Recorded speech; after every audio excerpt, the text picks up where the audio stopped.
Estimados amigos, nuevamente un saludo cordial para todos y cada uno de ustedes que se dan un tiempito, como les digo, y como les digo siempre, para escuchar mis videos y comentarlos eventualmente, ¿no? Comentarlos y, ¿por qué no criticarlos también? Es- Todo es bienvenido. Soy zona abierta a todas las opiniones, en pro y en contra, por si acaso. Bueno, yo solamente quiero decirles algo, que para el señor Charles Taze Russell, el fundador de lo que después vino a ser llamado los testigos de Jehová, porque antes eran los estudiantes internacionales de la Biblia con el pastor Russell. Y él murió pues pensando, creyendo que el pueblo escogido de Dios era el pueblo judío, el pueblo judío natural. Él siempre predicó y enseñó eso, en tanto dentro de las congregaciones donde él asistía, como también en público. Bueno, en estos momentos estoy tratando de entender lo que dice la Watchtower acá, lo cual a mí me parece que no tiene realmente asidero bíblico, no tiene forma de probarse como verídico. Y quiero que escuchen ustedes lo que dice la Watchtower, o decía, mejor dicho, la Watchtower, y en particular el señor juez Joseph Franklin Rutherford en el año de 1932, en su libro Vindicación, en el tomo 2, páginas 257 y 258. ¿Qué es lo que decía acá el señor Joseph Franklin Rutherford? Decía lo siguiente: los judíos nunca más serán considerados como importantes para Dios. El capítulo 11 de Romanos ofrece una interpretación simbólica. Los testigos de Jehová son el único Israel de Dios. Bueno, como ven ustedes, acá el señor Rutherford se va contra la enseñanza del fundador, el señor Russell, y en lugar de sostener la misma enseñanza de Russell, en el sentido de que el pueblo judío es el pueblo de Dios, él cambió esa enseñanza fundamental de Russell por una totalmente distinta, en donde el Israel natural para este señor Rutherford había quedado prácticamente desechada por un Israel espiritual, el Israel de Dios, que vienen a ser básicamente los ungidos. Bueno, esa era la creencia que tenía Rutherford en esa época, y lastimosamente se conserva hasta el día de hoy. Los testigos de Jehová no consideran a los judíos como una nación escogida, sino al Israel espiritual o los 144.000 ungidos. Pero, estimados amigos, tenemos que ser honestos cuando estudiamos las escrituras, cuando leemos las escrituras, y vamos a ver si en realidad es cierto, ¿no? Si en verdad es cierto, ¿no? Lo que dice acá Rutherford, en el sentido que los judíos nunca más serán considerados como importantes para Dios. Nunca más serán considerados como importantes para Dios. Piensa así la Watchtower, pues la Watchtower probablemente no tenga esa posición tan radical ahora, aunque siempre consideran a los judíos como que ya no son como raza, como nación, el pueblo que Dios aprueba, sino el Israel espiritual, ¿no es cierto?, conformado por los 144.000 ungidos. Y esto pues va en contra de ciertos pasajes bíblicos que son del todo clarísimos. Romanos 3.1, por ejemplo, hasta el versículo 3. ¿Qué ventaja tiene, pues, el judío? ¿O de qué aprovecha la circuncisión? Mucho, en todas maneras.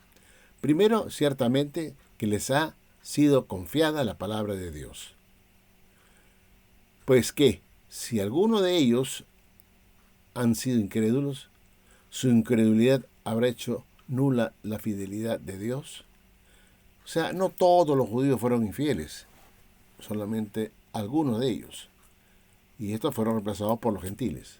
Pero la nación sigue viva, la nación original sigue viva, sigue siendo escogida por Dios, la nación de los judíos, o de los hebreos, si se quiere, para ser más genérico, la religión de los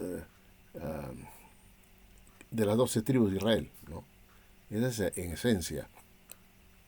Luego, en Juan 4:22, Jesús dice algo muy interesante.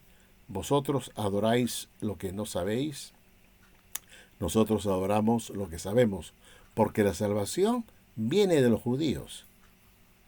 De los judíos. Ojo con esto. Así que no es verdad, pues, lo que dice la Watchtower, en el sentido de que ya los judíos nunca más serán considerados como importantes para Dios. Cuando acá vemos que Jesús dice, porque la salvación viene de los judíos. Ahí viene la importancia de los judíos. La salvación viene por ellos, a través de ellos. Ahora, vean ustedes Romanos 11:1 y también el versículo 2. Digo, pues, ¿ha desechado Dios a su pueblo? En ninguna manera, porque también yo soy israelita de la descendencia de Abraham, de la tribu de Benjamín. No ha desechado Dios a su pueblo, al cual desde antes conoció. ¿O no sabéis que dice de Elías la Escritura, cómo invoca a Dios contra Israel diciendo, y así sigue hablando el texto, ¿no? Pero acá estamos viendo que Dios no ha desechado a su pueblo al cual antes conoció. En el versículo 11 de Romanos 11 y también en el versículo 12 dice, digo pues, ¿han tropezado los de Israel para que cayesen? En ninguna manera, pero por su transgresión vino la salvación a los gentiles para provocarles a celos. Y si su transgresión es la riqueza del mundo y su defección la riqueza de los gentiles, cuanto más su plena restauración. O sea, Dios tiene siempre en mente la restauración del reino a los judíos y también la restauración del propio pueblo que desafortunadamente todavía están desperdigados, ¿no?, en el mundo entero, pero tiene la intención de unirlos nuevamente como nación. Y esta es la restauración que habla el apóstol Pablo. O sea, no me vengan pues con el cuento, como dice acá la Watchtower, y como dice mejor dicho Rutherford, los judíos nunca más serán considerados como importantes para Dios. Esta sería una enseñanza satánica por parte del señor Rutherford. Ahora, en Romanos 1:16, porque no me avergüenzo del Evangelio, porque es poder de Dios para salvación a todo aquel que cree, al judío primeramente y también al griego. O sea, para Dios el judío tiene una posición, digamos, de predilección, ¿no?, para Dios, y después los griegos, o sea, los gentiles. Para Dios el judío va siempre primero y luego vienen los griegos o los gentiles. En Romanos capítulo 2, estimados amigos, dice, pero gloria y honra y paz a todo el que hace lo bueno, al judío primeramente y también al griego. Hemos visto a través de estos pasajes, estimados amigos, que no es cierto pues lo que dice o decía Rutherford o la Watchtower que él fundó, ¿no?, porque realmente fue a través de Rutherford que se forma esta organización. Se nombra a este movimiento como en el año 31 como Testigos de Jehová, en el año 31. Acá pues Rutherford ya en el año 32 dice que los judíos nunca más serán considerados como importantes para Dios. Y esto es grave, porque estos pasajes le tapan la boca pues a Rutherford, contradicen su enseñanza, y lo más importante de todo esto es que cómo es posible que él, supuestamente un iluminado del Señor, se vaya en contra de todos estos pasajes que claramente nos hablan de la predilección de Dios para con su pueblo, al cual antes conoció y que va a restaurar plenamente en su momento. Pero la salvación viene de los judíos. Y también dice que ellos tienen una posición de predilección, ¿no?, por parte de Dios, porque a ellos les fue dada las promesas, los pactos, ¿no es cierto? Son de ellos. Y esto es importante que lo entendamos todos con la más absoluta precisión. Y creo que estos textos deberían convencer a todos, los testigos de Jehová, que todavía los judíos mantienen una posición importante, ¿no?, dentro de su pueblo, ¿no?, el pueblo judío. Luego están los llamados gentiles que entran también para convertirse en israelitas espirituales. Pero de hecho, el pueblo elegido de Dios sigue siendo el pueblo judío, aunque no le guste los testigos de Jehová. Esta es la realidad de todas las cosas, estimados amigos. Bueno, gracias y como siempre será hasta un próximo video.